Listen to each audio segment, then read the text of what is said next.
Have you ever wondered why there is an overwhelming amount of liberal arts colleges? Have you ever wondered why Greek life exists? Greek fraternities and sororities have been a symbol of college life for centuries. Did you know over 80% of the executives of Fortune 500 companies are fraternity men? More than 3/4 of the United States senators are fraternity men. And 40 out of the 47 United States Supreme Court justices since 1910 are fraternity men. Is this a coincidence? If an employer sees Greek fraternity on your resume, does it give you a hidden advantage? How and why did Greek life become so prominent on college campuses? The answer to these questions directs us straight to the Black nobility House of Farnese. The House of Farnese established the Society of Jesus, otherwise known as the Jesuits, as a military order through the papal bull under Pope Paul III, whose name was Alessandro Farnese. The leader of the Jesuits is called the Superior General, or the Black Pope. The first Black Pope was Ignatius of Loyola in 1539. Before Loyola was the Black Pope, he was a member of the Alumbrados, the Spanish Illuminati, the precursor to Adam Weishaupt's Bavarian Illuminati, which was started in 1776. Loyola was obsessed with fame and had a reputation of being a narcissist. Under the House of Farnese, Loyola's mission was to infiltrate and reform the Protestant and Catholic churches. Loyola established the methods of prayer, otherwise known as the spiritual exercises, which are still used today in all Jesuit training. The spiritual exercises stem from mystical and hermetic practices, which enable demonic control. Hermetic magic is a type of black magic that originated from ancient Egyptians and was portrayed in the Book of the Dead. René d'Anjou, a descendant of the Merovingian bloodline, persuaded Cosimo Medici of the Black nobility House of Medici family to establish a library at San Marco, where Plato, Pythagorean works, and books on Hermetic magic were translated. It was from Cosimo Medici's library that sparked up the Greek and Egyptian teachings by the Jesuits that influenced the Italian Renaissance. The Jesuits have been responsible for major deception and murder throughout history, which is unknown to the public. In the book, The Suppressed Truth About the Assassination of Abraham Lincoln, the author claims that the powerful Giacomo Antonelli, a cardinal and secretary of the Papal States under Pope Pius IX, supervised the plot to kill Abraham Lincoln with the help of the Jesuits. Notice the hidden hand. And we all know about the JFK conspiracy involving the mafia and black nobility connections, but that would be an entire video in itself. Charles Chinnockey, a Catholic priest, wrote in his memoir that the Jesuits killed Lincoln. He believed there was a conspiracy between the Vatican and the Jesuits to take control of the United States by importing certain powerful Catholics from black nobility families. He eventually denounced the Catholic Church and left, saying it was anti-Christian and pagan at its core. In 1599, the Ratio Studiorum was written by academics at the Jesuit Roman College, established by Loyola. This Jesuit plan of education is a document that standardized the Jesuit education and was the precursor to the liberal studies that have been instituted in all colleges and universities. 100 years after the Jesuits were established, they were running almost 700 schools.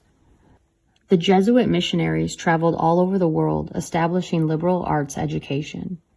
The Jesuit China missions brought Western science and astronomy, and it was the Jesuits who popularized Confucius and had a huge influence on the Chinese Enlightenment. The Ratio Studiorum was revised in 1832, but still centered around the liberal studies of science, social science, arts, and humanities. In 1820, Luigi Fortis was elected the Black Pope.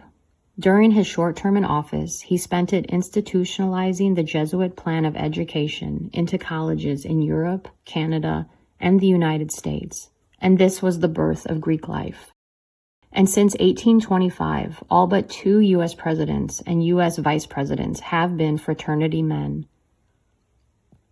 Union College, a private male-only school in New York, established Kappa Alpha, the first fraternity.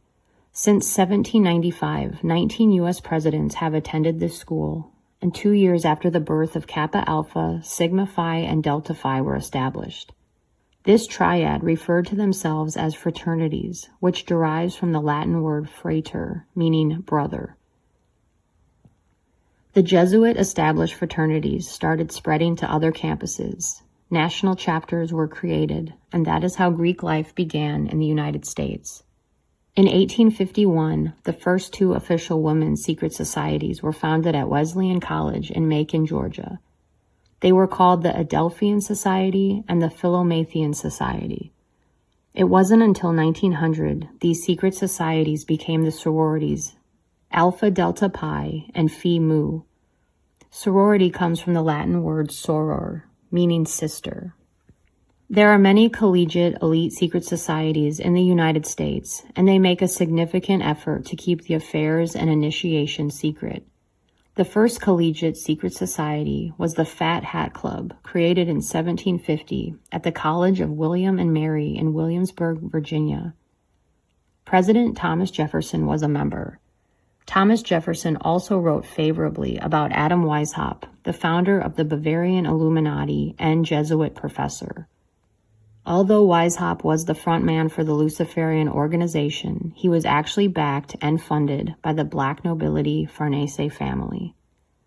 It was the House of Farnese who elevated the Rothschilds into power and moved the Farnese family seat of power to Washington, D.C. This family is one of the most powerful families on earth today. The Farnese family built their Pentagon fortress known as Via Caparola in Lazio, Italy. In their map room, which was designed in the 1500s, includes a painting of the world showing the continent Antarctica. Did you know that Antarctica was not officially discovered until the 1770s?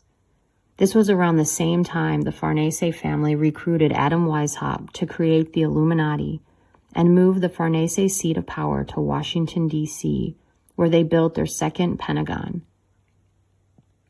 How did the Farnese family know about Antarctica?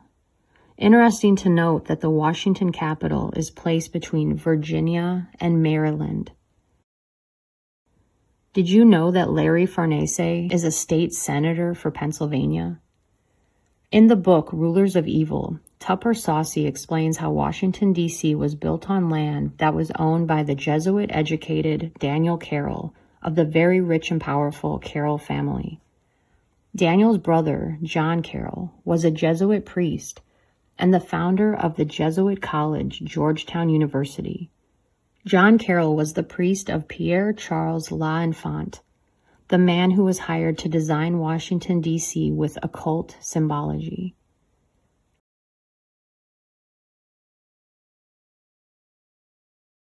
Jesuit alumni dominate leadership positions in U.S. military and intelligence, as well as politics and law.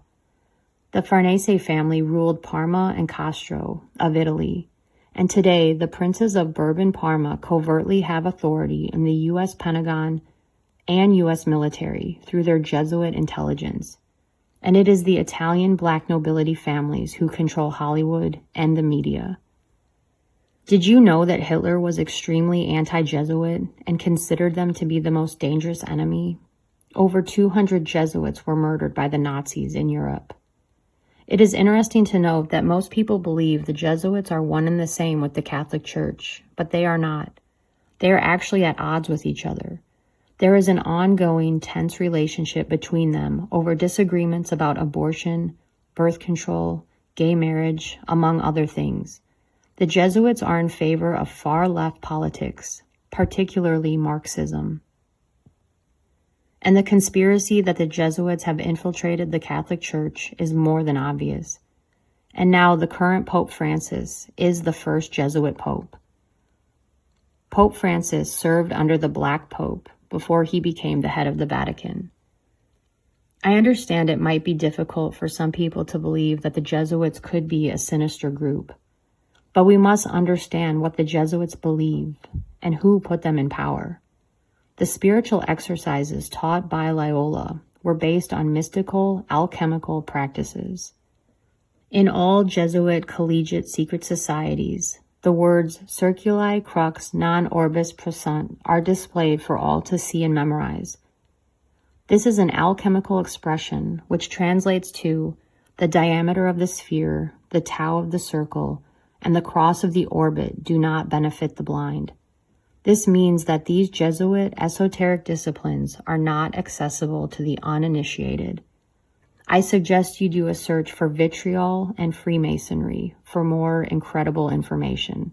This Egyptian symbology is also found on the alchemical door, aka the alchemy gate or the magic portal, that still stands in Rome at the old residence of Massimiliano Palombara. This door dates back to the 1600s.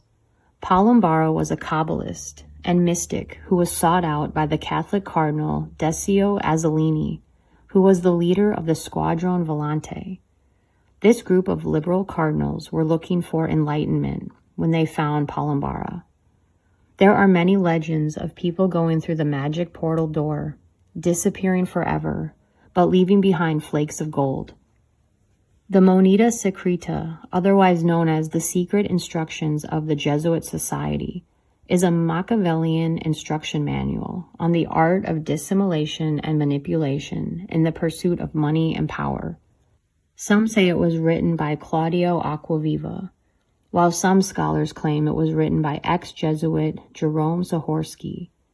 The manual itself is chilling to read. One line that stuck out to me read, "Those who do not love us shall fear us." Did the Jesuits write this? Or was this written by a rogue Jesuit? Does it even matter who wrote it? The fact is, someone wrote it. And it makes me remember Loyola's obsession with fame and what he accomplished in his life and the power he had over the entire world, including his connections with the black nobility. Could Loyola have been the first sellout for fame and fortune? I'll leave you with that to do your own critical thinking. Until then, stay safe out there and don't stop questioning the world around you.